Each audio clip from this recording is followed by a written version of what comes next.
Segunda-feira, 2 de novembro de 2020, livro do profeta Isaías, capítulo 28 e 29, seguem alguns oráculos específicos do profeta em relação ao seu próprio povo e um ponto escatológico em relação ao futuro também.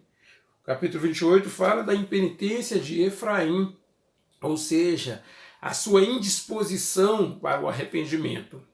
Aqui é chamado de coroa de ébrios ou de bêbados, e que sofreriam o castigo de Deus por causa disto. Efraim aqui representa o reino do norte, é a principal tribo de Israel naquele preciso momento. E o reino do norte é como capital Samaria. Então era a destruição de Samaria, ameaças contra a Samaria, que seria, mais uma vez, nós não podemos esquecer, que seria o império da Assíria, que invadiria, que entraria.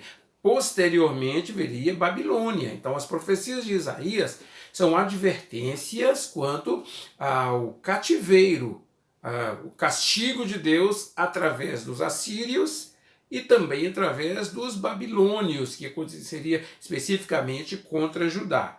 Então, Efraim aqui é advertido e diz: naquele dia o Senhor vai desfazer o diadema, ou a coroa de Efraim. A coroa aqui refere-se ao governo, que Samaria, a sede do governo, por isso esse termo que aqui aparece. A seguir fala contra os habitantes de Jerusalém. Jerusalém aqui desenvolveu um comportamento crítico à profecia de Isaías. Eles ouviam e zombavam a respeito disso. É como que acontece hoje. Estamos esperando a volta de Cristo. Aí as pessoas falam: mas há quanto tempo vocês andam pregando e não acontece?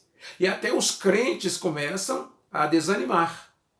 Exatamente como acontece hoje, aconteceu naquele instante. O povo de Jerusalém começava a criticar: olha, esse negócio de regras, leis, exigência, é muito mandamento, é muita exigência. É uma crítica idêntica ao que acontece hoje. Aconteceu naquele momento. Então vem a intervenção de Deus declarando que eles sofreriam por causa dessa rebeldia, por causa dessa má influência, porque não estavam levando a sério a palavra de Deus.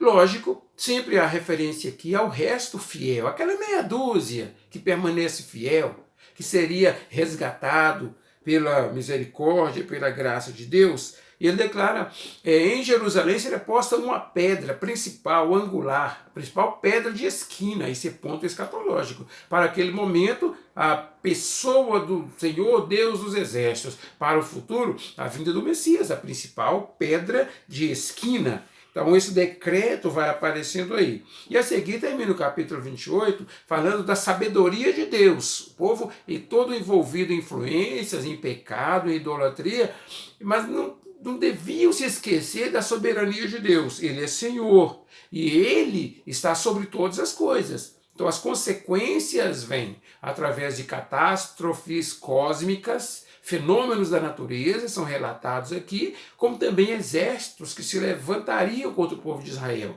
Repetindo, os assírios e os babilônios, os principais mostrados aqui. O que nós veremos em 1 Reis e 2 Reis, que relatam os ataques desses inimigos contra a nação de Israel.